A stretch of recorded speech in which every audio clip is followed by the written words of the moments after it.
Induction motor, ठीक है। ये जो 3 phase square cage induction motor, मतलब इंडक्शन मोटर का इसका 2 भाग रहता है। एक होता है स्टेशनरी भाग, एक होता है रोटेटिंग पार्ट। ये जो पूरा जितने सारे दिख रहे हैं ना, ये रोटेटिंग पार्ट होता है, ये स्टेशनरी पार्ट होता है, ठीक है। ये रोटेशन है, इसका स्टेशनरी क्यों हम इसको बोलेंगे, वो स्थिर रहता है, हाँ, ये नहीं घूमता है, ठीक है। उसका अंदर क्या क्या भाग है उसको देखेंगे, ठीक है। ये जो ऊपर वाला जो भाग दिख रहा है ना, पूरा ऊपर वाला, ये जो वाला भाग, ठीक है, ये बॉडी होता है, बॉडी और योग होता है, ठीक है। ये जो भाग दिख रहा है, ये बॉडी और योग होता है। ये कौन सा मटेरियल का होता है, कास्ट आयरन का। लेकिन उसका अंदर दिख रहा है ना, उसका अंदर ये जो भाग दिख रहा है, ये स्टेटर का है, ठीक है। इसका जो कंस्ट्रक्शन होता है, ये स्टेटर का होता है, ये रोटर का होता है। ये प्राइमरी साइड, ये सेकेंडरी साइड। लेकिन उसका प्राइमरी हम क्यों बोलेंगे, उसके साथ सप्लाई कनेक्टेड रहता है, ये लोड कनेक्टेड रहता है, ठीक है, ये लोड कनेक्टेड रहता है।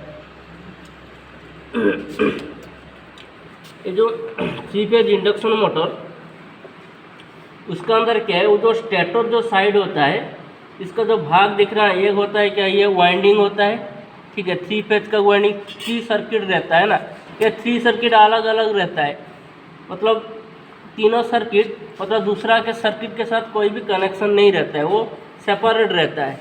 टच नहीं होने के लिए वो सेपरेशन पेपर यूज किया जाता है, ठीक है।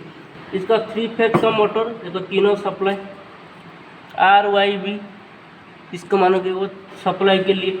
लेकिन उसका जो स्टेटर जो साइड जो होता है, ये होता है core, laminated of magnetic core, ठीक है। ये कोर होता है, ये कौन सा मटेरियल का होता है, ये सिलिकॉन स्टील का मटेरियल होता है। लेकिन ये सॉलिड नहीं है, अच्छा से देखो, इसका स्टाम्पिंग रहता है, इसको लैमिनेटेड किया जाता है, ठीक है, लैमिनेटेड रहता है।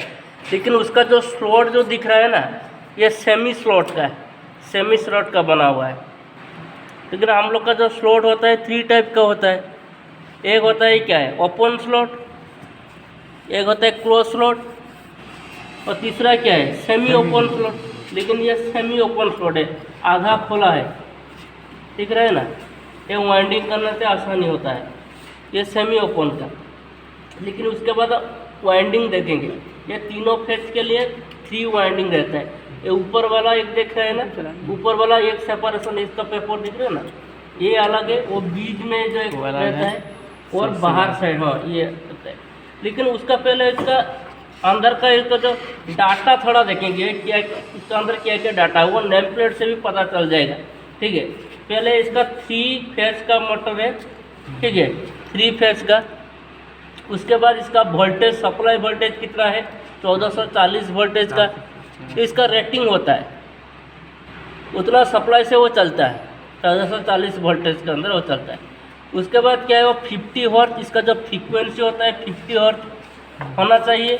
उसके बाद क्या है, यह सीरियल नंबर, एम्पियर, इसका करंट कितना लेगा, 1.8, 1.8। उसके बाद इसका HP 1 HP, लेकिन इसका वाट हम कैलकुलेशन करेंगे कितना होगा, 0.75। 1 HP इक्वल टू कितने, 746, ओके, 1.75। इसका स्पीड कितना है ना, 1440। लेकिन हम लोग का इसका कैसे पता चलेगा वो कितना पोल का है, लेकिन 4 पोल का मोटर है, कितना है उसका स्पीड कितना गया, मतलब सिंक्रोनस स्पीड कितना होगा, 1500 होगा। लेकिन क्या है, ये जो रोटर स्पीड वहाँ पे जो लिखा है नेम प्लेट के अंदर, जितना मोटर के अंदर इसका जो स्पीड लिखा रहता है, ये सिंक्रोनस स्पीड नहीं है, ये रोटर स्पीड होता है, ठीक है। रोटर स्पीड क्या है, सिंक्रोनस स्पीड से थोड़ा पीछे चलता है ना, लेकिन ये 1440 ये कितना पीछे चल रहा है, 60 RPM पीछे चल रहा है, ठीक है। ऐसे पता चलता है वो 4 पोल का मोटर है। लेकिन अंदर देखेंगे इसका 4 पोल का है कि नहीं, ये भी हम थोड़ा देखेंगे। मेरे को ये 4 पोल का है, लेकिन ये एक फेज है, मान लो इसका R फेज लेंगे, R फेज का ऊपर एक पोल है, दूसरा पोल है, तीसरा चौथा पोल है, 4 पोल है। लेकिन उसका भी देखो, ये एक है बीच वाला, एक पोल है, ये दूसरा, ये तीसरा, ये चौथा। बाहर वाला भी देखो, ये एक है ना, ये दिख रहा है, ये। उसके बाद देखो, ये 1 2 ये वाला एक 3, ये एक 4, सबका अलग है। ठीक है,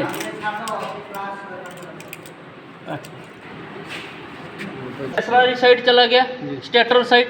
ठीक है, ये कौन सा मटेरियल, ये भी हम बोल दिए, सिलिकॉन स्टील का मटेरियल। सिलिकॉन स्टील हम क्यों यूज करते हैं?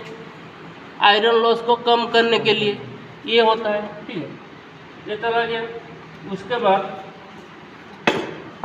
ये रोटर साइड। ठीक है, ये रोटेटिंग साइड होता है, लेकिन ये जो मोटर होता है स्क्वायर केज इंडक्शन मोटर। ठीक है, वो रोटर हिसाब से इसको नेमिंग किया जाता है। रोटर अलग अलग होता है।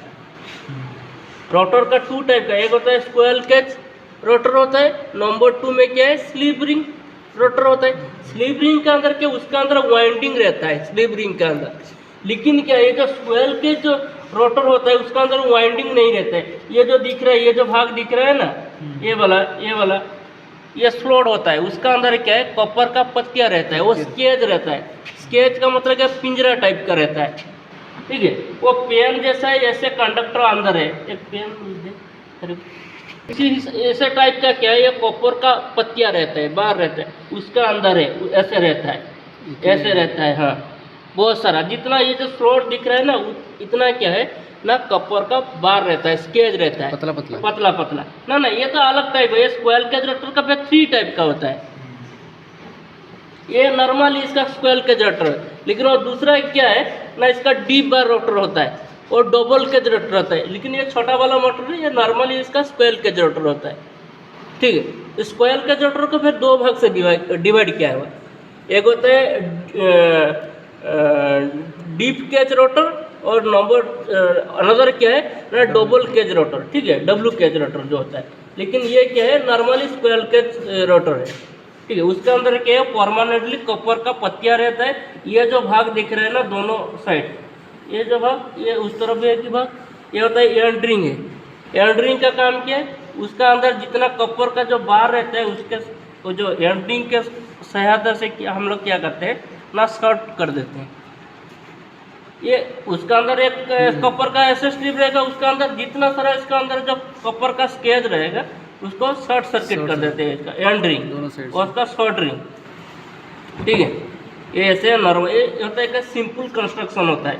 सिंपल कंस्ट्रक्शन, स्टेटर साइड में वो वाइंडिंग है, रोटर साइड में इसका सिंपल है।